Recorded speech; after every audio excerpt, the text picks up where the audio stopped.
I'd love to. You know, making personal care products without preservatives in the system was revolutionary. But we found, I mean, we were selling to customers that were eating foods that were free of dyes and preservatives. And so it only made sense to provide them with personal care products that were free of these kinds of additives.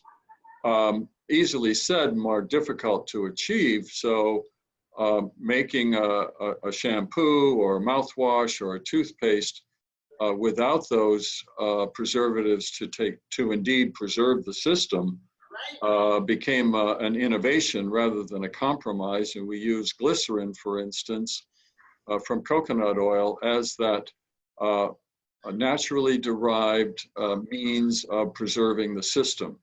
And of course, it does much more than just preserve the system. So that was a breakthrough for us and allowed us to go forward. And then, of course, no animal testing became, I think Anita Roddick brought that forward, as did Paul Hawken. And for us to be offering products that had not been tested on animals was a concern to the FDA, and they challenged us. And we didn't back down ultimately.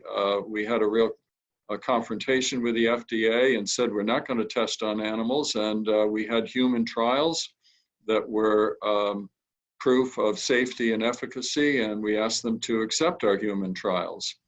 We were told at the time in the offices of the FDA that the FDA payrolls were based upon animal testing. So we really just stared down a department and said, that's not an option for us.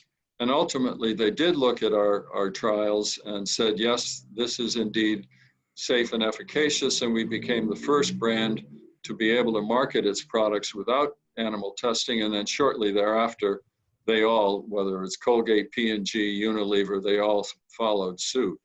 So sticking to your values is what keeps coming up here today, is really a way that's going to force you not to compromise, but to innovate.